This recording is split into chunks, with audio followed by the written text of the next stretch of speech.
اللهم اغفر لحينا وميتنا وشاهدنا وغائبنا وصغيرنا وكبيرنا وذكرنا وانثانا. اللهم من احييته منا فاحيه على الاسلام ومن توفيته منا فتوفه على الايمان. اي الله মেহেরবান মাওলা আমরা প্রতিবারই গুনাহগার বান্দা মাওলা। মাওলাই করিম আপনার শাহী দরবারে হাত উত্তোলন করলাম মাওলা। মাওলাই করিম মেহেরবানি করে আমাদের জিন্দেগি সুস্থ করে রাখুন। দলের গোয়াটা তো মারছে আমি মারতেছে, আবার তোমার যে একটু পজিশন পুরোর মধ্যে নেতা নাই, অনেক একজনের পজিশন দিয়ে ধরে নিয়ে আসো।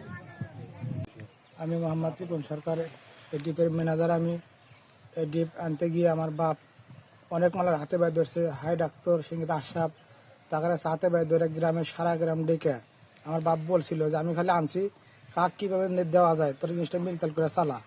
তারপরে আমার বাবা তারা ফাঁকিতে ডেকে না অনেক হস্ত নাস্তা করার পরে কিছুদিন পরে আমার বাবা মারা যায়, মা মারা যায়। আমি জানি বলতে পারবো না স্যার। বাড়ি ইসলামপুর। আচ্ছা, আমি এই প্রজেক্ট পাস করার সময় রিফোন করে ঝামেলা হয়েছিল, পরে আমি হাতে যা প্রজেক্ট পাস করে দিছি। এবং এই পাস করার কারণে রিফোনের আব্বা বলে গেছিল রিফোনের যে ওই সল্টক তুমি একটা অংশ দিও। তখন আমার বলি গেলে অংশ দেয়, আমি টাকা দিয়ে ভর্তি হয়েছি। হওয়ার পরে এখন দেবজির এই প্রতিবাই কিছু লোক এরা আমাকে মারার জন্য মারবো, ধরবো, খুন করবো, খাইবো, ইসলামপুর থেকে হেনাইছে আসে কি হবে, এরকম বিভিন্ন ধরনের হুমকি দামকি। আমি এই জন্য মিডিয়ার সামনে কথা বলতেছি, আমার জন্য ভবিষ্যতে কিছু হলি কালে এই বিষয়গুলো যেন মিডিয়ার যেন প্রচার করতে পারে, এটি আমার আকুল আবেদন। আচ্ছা, আপনাকে এরকম হুমকি দিছে দু একজনের নাম? যেমন হলি গেলে রূপ দিছে, হাইসাব দিছে, তারপরে হাই ডাক্তার, হাই ডাক্তার, তারপরে তার হালা লিমন হাই ডাক্তারের শালা। হ্যাঁ, আসসালামু আলাইকুম।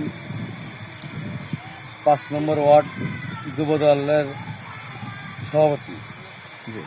নাম কি আপনার? আমার নাম মোহাম্মদ আব্দুর রব সরকার, বাড়ি দেউজি। আচ্ছা, আপনি কি বলতে চাচ্ছেন? আমি বলতে চাচ্ছি আজকে যে মোটর আপনারা উৎপাদন করার জন্য সবাই এই জায়গায় উপস্থিত হয়েছেন, এখানে আমার একটা 3 ফেজের মোটর আছে। আমার সাথে কোনো আলোচনা না করে একান্ত ওনাদের মত করা লোকজন দেয়া এই মোটর চালানোর জন্য উদ্যোগী হয়েছে। আমাদের কোনো জানাই নাই, কিচ্ছু করে নাই, সব সময় আমাদের অবহেলিত, সব সময় আমাদের বাড়ি রাখছে। বিগত আওয়ামী লীগের সরকারের সময় হাসান আলী ইমাম সাহেবেক দিয়া বিভিন্ন লোক দ্বারা আমাদেরকে দূরে রাখার চেষ্টা করছে। ওই আগে আজ পর্যন্ত অমনি আছে। যখন এই জিনিসটা হবে সবাইকে সম্মিলিতভাবে রাখার জন্য গ্রাম থেকে আশ্বস্ত করছিল। গ্রামের লোক আশ্বস্ত হলেও কতিপয় 2-1 লোক এর ইন্ধন দিয়ে আমাদেরকে দূরে রাখছে। এর ন্যায্য প্রতিবাদ জানাই এবং এই মোটরকে চালানোর জন্য আমাদের সাথে নিতে হবে। আচ্ছা, যেহেতু আমার এলাকাবাসীর সহযোগিতা চান কি? এলাকাবাসী এবং আমার ইউনিয়নের নেতৃবৃন্দর সবার সহযোগিতা কাম্য করছি।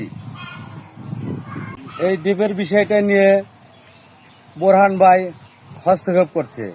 উনার বাড়ি এই গ্রামেও না, উনার মোজাও না, উনার এখানে 1 ডিসিমাল জমিও নাই, অথচ উনি বারবার হস্তক্ষেপ করতেছে এই ডিপটা নিয়ে। আমরা চাচ্ছি না যে ওনার সাথে 2টা কথা হোক। উনি বারবার আমাদের ফাঁকে রাখার চেষ্টা করতেছে, এর তীব্র নিন্দা জানাই এবং এর সাথে আমরা সম্মিলিতভাবে এই ডিপ পরিচালনা করার জন্য আমরা আগ্রহী আছি।